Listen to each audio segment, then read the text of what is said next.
दोस्तों, बॉलीवुड की दुनिया बाहर से कितनी चमकदार लगती है ना। Private jets, luxury cars, designer clothes और करोड़ों के घर। लेकिन क्या आप जानते हैं कि यह सब दिखावा भी हो सकता है। चलिए तीन बड़े स्टार्स की स्टोरी से शुरू करते हैं जो ग्लैमरस तो दिखते हैं लेकिन असल में कर्ज के बोझ तले दबे हुए थे। और सबसे पहला एग्जांपल है अमिताभ बच्चन, 1990 के शहंशाह जिन्होंने एबीसीएल कंपनी बनाई और फिर 1999 में 90 करोड़ रुपए का कर्ज चढ़ गया। हालत ये थी कि वो घर तक खोने वाले थे और 55 लीगल केस झेल रहे थे। और उन्होंने खुद मेल टुडे की 2013 के इंटरव्यू में कहा, मेरा करियर एकदम खत्म होने वाला था। लेकिन बाहर से हमेशा लग्जरी में नजर आते थे। दूसरा एग्जाम्पल है सनी देओल। गदर 2 सुपर हिट होने के बावजूद 2023 में उनका जूहू बंगला 55 करोड़ के लोन की वजह से ऑक्शन होने वाला था। बैंक ने नोटिस जारी किया लेकिन बाद में वो रीपे करने पर राजी हुए। ग्लैमरस लाइफ बाहर से दिखती रही लेकिन अंदर ईएमआई और लोन चल रहे थे। और तीसरा एग्जांपल है गोविंदा। और आज तुम देखते भी होंगे उनका डाउनफॉल चल रहा है रिसेंटली। वो जगह जगह पर आपको डांस करते हुए मिलेंगे, छोटी छोटी शादियों में और छोटे छोटे मंच पर।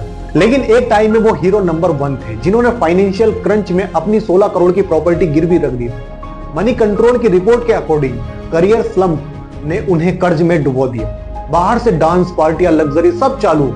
ये तीनों स्टोरीज साफ बताती है कि बॉलीवुड की चमक के पीछे कर्ज का अंधेरा भी छुपा हुआ है। अब सवाल ये है, अगर इतना कर्ज है तो ये लग्जरी लाइफ चल कैसे रही?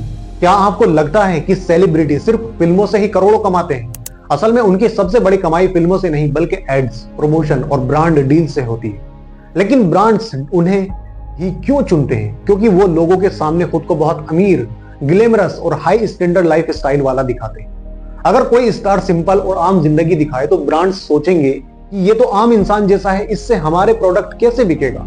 इसी वजह से कई सेलिब्रिटी जानबूझकर फेक लग्जरी दिखाते हैं, जैसे प्राइवेट जेट, महंगे डिजाइनर कपड़े, लग्जरी कारें और विदेशी ट्रिप्स, ताकि लोग इंप्रेस हो और ब्रांड्स उन्हें बड़े पैसे देकर साइन करें। एक रिपोर्ट के मुताबिक ग्लोबल सेलिब्रिटी एंडोर्समेंट मार्केट 2023 में करीब 21.1 बिलियन डॉलर का था और 2030 तक 32.7 बिलियन डॉलर तक पहुंच सकता है। बॉलीवुड में भी यही गेम्स चलता है।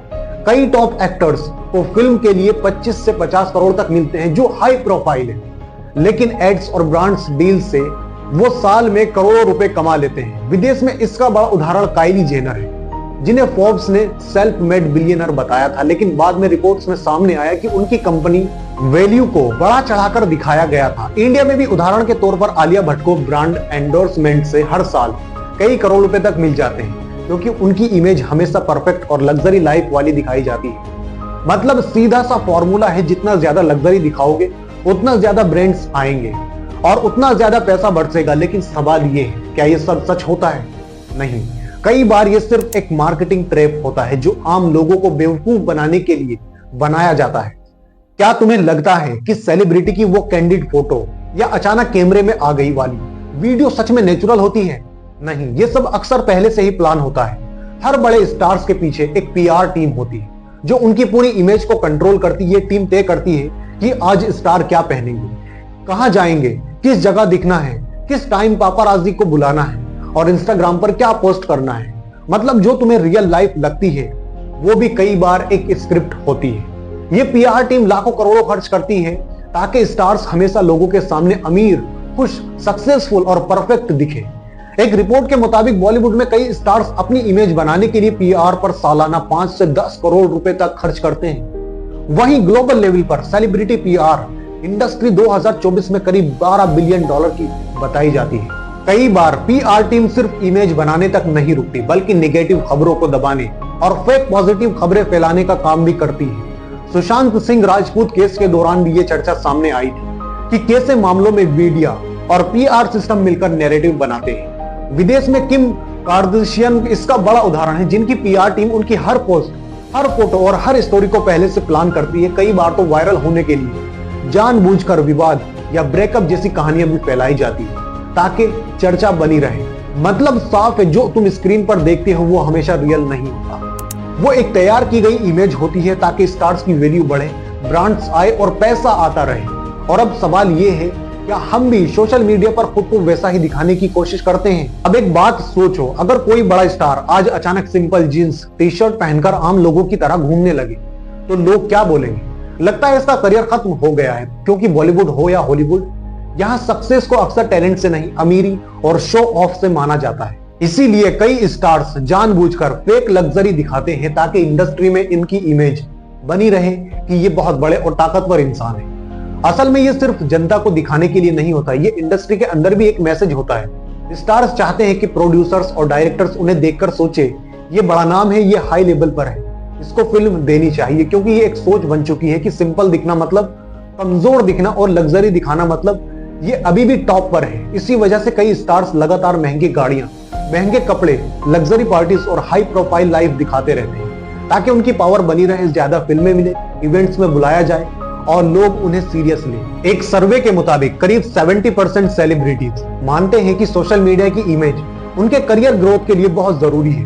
बॉलीवुड में तो कई बार स्टार्स की नेटवर्थ भी बढ़ा चढ़ाकर बताई जाती है ताकि लोगों के दिमाग में उनकी बड़ी हस्ती वाली छवि बनी रहे।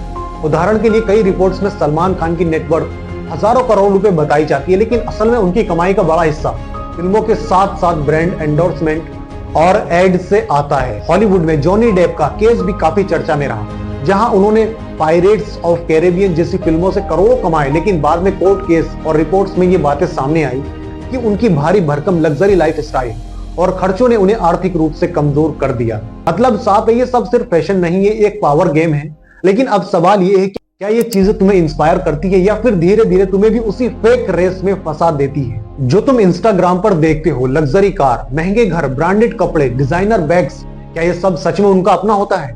बहुत बार नहीं। कई सेलिब्रिटीज असल में ये चीजें रेंट पर, लीज पर या ईएमआई पर लेते हैं और फिर सोशल मीडिया पर ऐसे दिखाते हैं जिसे उन्होंने सब कुछ खरीद लिया।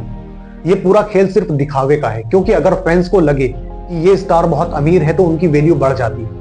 ब्रांड्स उन्हें ज्यादा पैसे देते हैं, लोग उन्हें ज्यादा बड़ा मानते हैं और इंडस्ट्री में उनका रुतबा भी बढ़ता है। लेकिन असल में कई बार वो लग्जरी लाइफ स्टाइल सिर्फ कुछ घंटों या कुछ दिनों के लिए होती है, बस फोटो या वीडियो के लिए। एक रिपोर्ट के मुताबिक करीब 60% सेलिब्रिटी रेड कारपेट और इवेंट्स के लिए लग्जरी आइटम्स रेंट या बोरो करते हैं। अमेरिका में तो सेलिब्रिटी कार रेंटेड मार्केट करीब $1 बिलियन तक बताया जाता है, यानी जो कारें रेंट पर लेते हैं। विदेश में कई बार काइली जेनर जैसे स्टार की लग्जरी कारों में को लेकर भी ये चर्चा होती रही है कि कई चीजें रेंटेड या लीज बेस पर होती है, लेकिन सोशल मीडिया पर ऐसा दिखाया जाता है जैसे सब उनकी ऑनरशिप में है। भारत में भी कई एक्ट्रेस ने खुद माना है कि रेड कारपेट पर जो डिजाइनर ड्रेसेस पहनती है वो कई बार खरीदी हुई नहीं होती, बल्कि ब्रांड्स या डिजाइनर से बोरो की जाती है। दीपिका पादुकोण से जुड़ी ऐसी बातें भी सामने आई थी कि इवेंट्स के लिए आउटफिट अक्सर उधार या स्टाइलिस्ट के जरिए आते हैं। वहीं इंटरनेशनल स्टार कार्डी बी ने भी एक बार कहा था कि अपने शुरुआती दिनों में उनका बहुत कुछ रेंटेड और बोरोड होता था ताकि लोग उन्हें बड़ा समझें।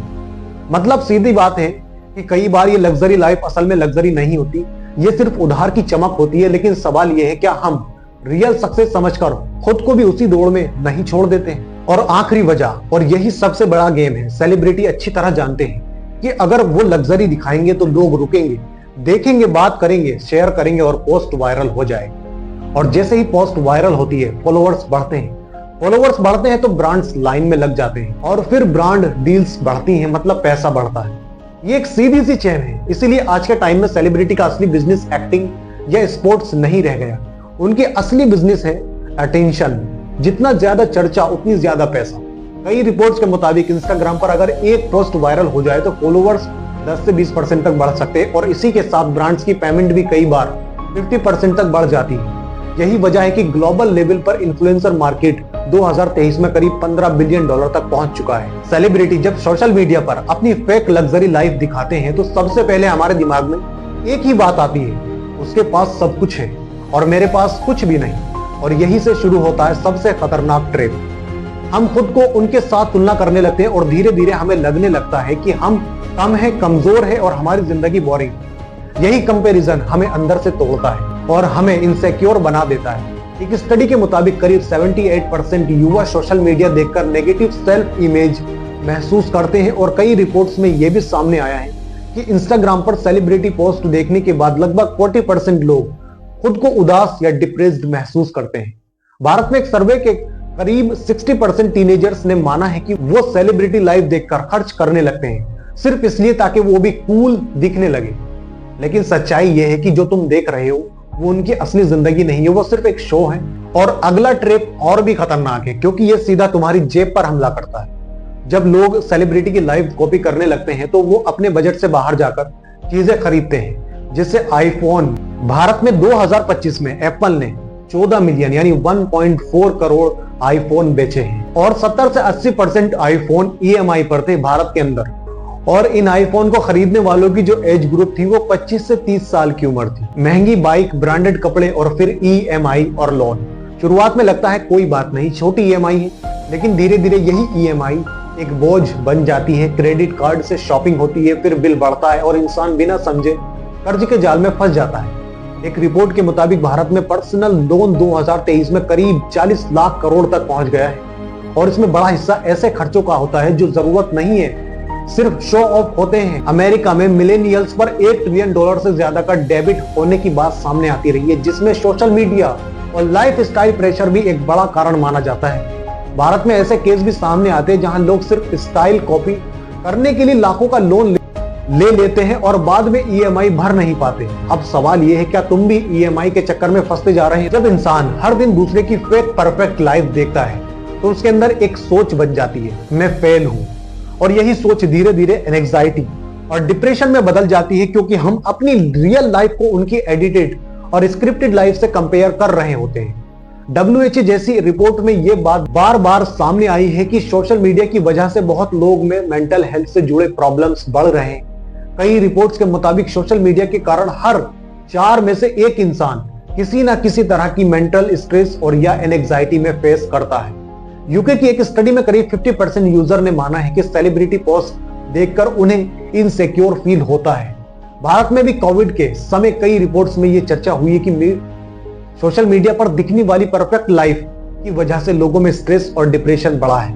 लेकिन याद रखो, वो फेक है और तुम रियल हो। अब आखिरी ट्रिप सबसे खतरनाक है क्योंकि इसमें सिर्फ फीलिंग्स नहीं टूटती, इसमें सीधा पैसा उड़ता है। कई celebrities betting apps, gambling, fake course, नकली इन्वेस्टमेंट स्कीम्स और जल्दी पैसा कमाने वाले प्लान्स प्रमोट करते हैं और हम उन्हें देखकर सोचते हैं अगर ये स्टार कह रहा है तो सही ही होगा।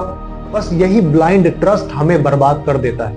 रिपोर्ट्स में कई बार यह दावा सामने आया है कि भारत में सेलिब्रिटी एंडोर्समेंट से जुड़े स्कैम्स के कारण लोगों को हजारों करोड़ों का नुकसान हुआ है। विदेश में फायरी फेस्टिवल वाला स्कैम इसका बड़ा उदाहरण है, जहां बड़े बड़े सेलिब्रिटी ने प्रमोशन किया और हजारों लोग फंस गए। भारत में भी कई बार ऐसे मामले सामने आए जहां बड़े नामों के प्रमोशन के बाद एप्स या स्कीम विवादों में आ गई। इसलिए सबसे जरूरी सलाह यही है, कभी भी सेलिब्रिटी पर आंख बंद करके भरोसा मत करो।